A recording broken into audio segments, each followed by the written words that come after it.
Hey, what's up everybody? Mike Doctor here. I hope you're doing well. For those of you who don't know me, I'm a basketball coach, I'm a strength and conditioning coach, I'm a nutritionist, and I wanted to make a quick video to talk about the two things that I think somebody can do to increase their performance sooner rather than later. And I get a lot of people who ask me this, whether it's parents, whether it's kids, whether it's people I'm working with, and it's two foundational things that you can do that can really help to start have instant results for you. And it's kind of crazy because these aren't magical things. There's no magic pill. It's not a specific supplement, although I do take those, and it's not anything crazy like something brand new or some new training protocol. It's two very basic things. Number one, drink more water. Drink more water. The reason for that is our body's energy currency is something called ATP, adenosine triphosphate.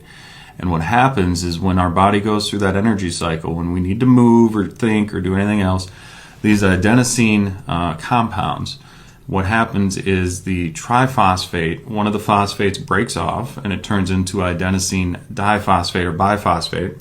And that adenosine triphosphate to biphosphate sequence or cycle only happens in the presence of water. So when we don't drink enough water, we're sluggish, we're not moving as fast, maybe we feel more tired, our brain isn't as clear as it could be.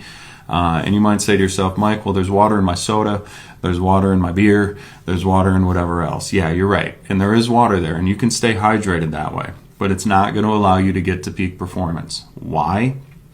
Because your body needs to filter that out, like an air filter in a car. So what happens is when you drink too much of that other stuff, yes, you might stay hydrated, and you might be in a situation where you can perform, but your kidneys and your liver are being put in a pretty tight spot. They're having to filter out all that other junk so that you can get the benefits of the stuff that you need. Now, there are certain water additives that are very, very beneficial, specifically those that include electrolytes, calcium, potassium, magnesium, the easiums. We'll talk about magnesium again in a second. Those things are very important, and that can be a good water additive for you. So, number one, drink more water. About 2 to 3 liters a day. I probably drink about 4 liters a day. I usually don't drink anything else, but sometimes I do. I still have energy drinks. I know, horrible. I still have Diet Coke. Even worse, I get it.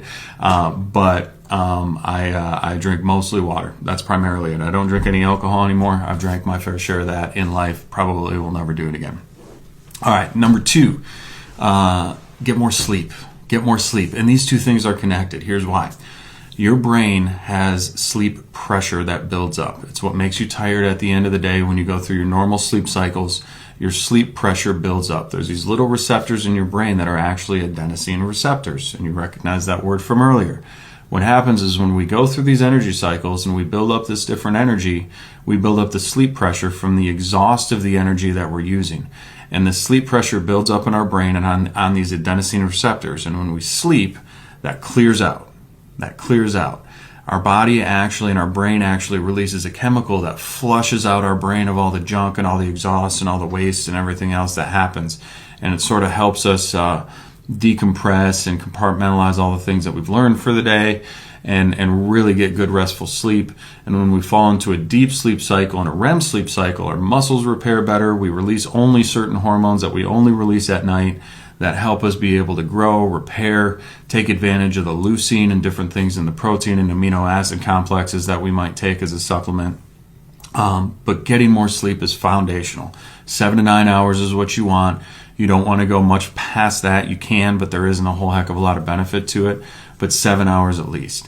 Caffeine will stop that adenosine from building up in your brain. Caffeine is actually an adenosine inhibitor. Caffeine binds to those adenosine receptors in your brain, and it prevents that adenosine from actually binding to that. So what happens is you aren't getting the sleep pressure built up, and you're feeling more alert because that sleep pressure isn't allowed to get there. And all of a sudden, when that caffeine wears off, you get that crash. And you get that crash because all these adenosine molecules are then just flying to those receptors, and all of a sudden you're exhausted and you're tired and you can't move and you feel like you're so super sluggish and you need to sleep.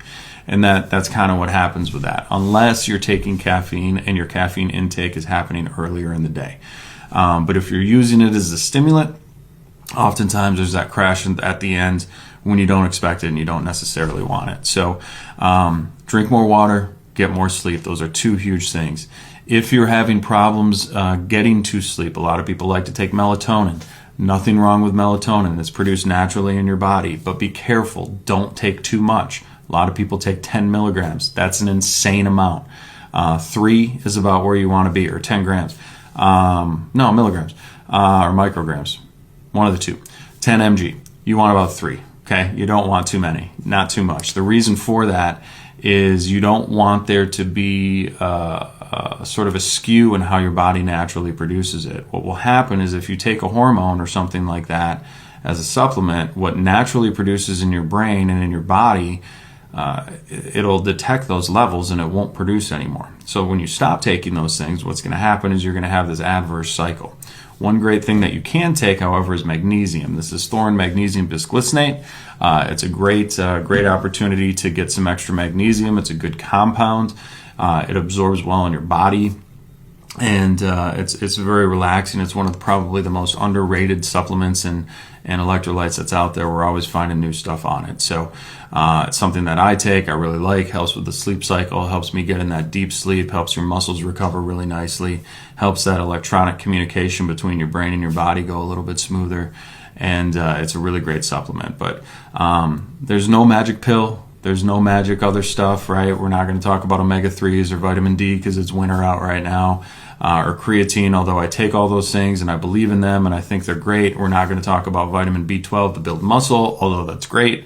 But what we need to do is get the foundation set first. If we don't have the foundation right, then all the other stuff doesn't really matter. You're just masking certain problems and you're never going to have the performance that you want. So drink more water, get better sleep. We'll see you next time. Bye now.